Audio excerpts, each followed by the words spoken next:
Hello all ఏంటనుకుంటున్నారా? ఇది కొబ్బరి నవరాత్రి కొట్టిన కొబ్బరికాయలు ఉంటాయి కదా, పండక్కి కొట్టినవన్నీ కూడా కొబ్బరికాయలతోని కొబ్బరి లడ్డు చేద్దామని అలా పెట్టాను. చూడండి, ఇలాగా ఒక బెల్లం మొత్తం తురిమేసుకొని దానికి ఎంత అవుతుందో ఎంత పడుతుందో చూసుకొని తురుముకొని ఫస్ట్ దానికి కొంచెం వాటర్ పోసేసుకొని మొత్తం దానికి కొంచెం లైట్ పాకంలాగా పట్టేసేసుకోవాలండి.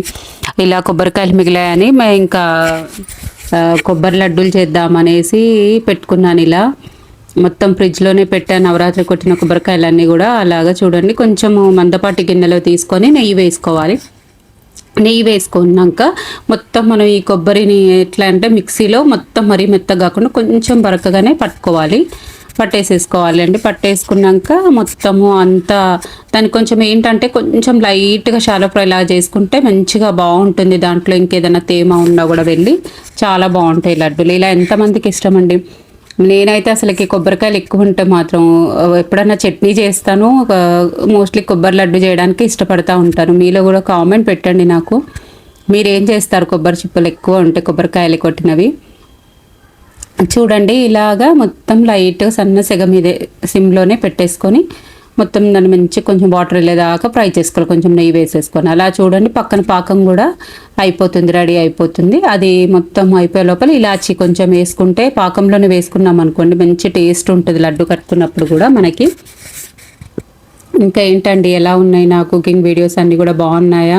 అన్నీ చూడండి, మంచి కామెంట్ పెట్టండి. అండ్ కొత్త వాళ్ళైతే సబ్స్క్రైబ్ చేసుకోండి మన ఛానల్ని. చూడండి, మొత్తం ఆ పాకాన్ని దాంట్లో వేసేసాను. వేసేసి ఒక్క 5 నిమిషాల వరకు మంచిగా దగ్గరకు అయ్యేదాకా దాన్ని మొత్తం తిప్పుకుంటూ ఉంటే మొత్తం మంచిగా ఉండగట్టుకోవడానికి కొంచెం చల్లగా అయ్యాక ఉండగట్టుకోవాలండి. కొంచెం అంతా దగ్గరికి అయింది. ఎప్పుడైనా మనం చూడండి, ఉప్మా చేసినా ఏది చేసినా మొదట కొంచెం వేసుకోవాలి నెయ్యి, మధ్యలో కొంచెం వేయాలి. అలా దించేసాక ఒక 1 స్పూన్ నెయ్యి వేసుకుంటే చాలా టేస్ట్గా ఉంటుందండి. మొత్తం కొంతమంది ఒకటేసారి వేస్తారు, అలా వేయకుండా కొంచెం కొంచెం వేసుకుంటే చాలా టేస్ట్గా ఉంటుంది. చూడండి, మొత్తానికైతే దగ్గరకు వచ్చేసింది. కొబ్బరి గ్లౌజ్ అంటారు, దీని ఉండలు అంటారు. మీలో ఎంతమందికి ఇష్టమో నాకు కామెంట్లో చెప్పండి. చూడండి, కొంచెం చల్లగా అయ్యాక కట్టుకోవాలి, వేడిగా ఉంటే మరి కట్టలేం కదా ఉండలు. అలాగా చల్లగా అయిపోయాక కొంచెం ఉండలన్నీ కొబ్బరి ఉండలన్నీ కట్టేసేసాను. మొత్తం అయిపోయినాయి. చాలా టేస్టీగా ఉందండి, చాలా బాగుంది. అండ్ మనకి మంచిగా పాకం పట్టాం కదా, ఉంటాయండి ఒక 15 days వరకు అయినా ఉంటాయి. అప్పటి వరకు ఎక్కడ ఉంటాయండి, మనమే అన్ని టేస్టీగా ఉన్నాయని తినేస్తూ ఉంటాము. ఇది అండి కొబ్బరి ఉండలు స్వీట్. మీకు అందరికీ నచ్చే ఉంటుంది. చాలా సింపుల్ మెథడ్లో ఈజీగా చేసుకోవచ్చు. లైక్ చేయండి, సబ్స్క్రైబ్ చేసుకోండి. Thank you.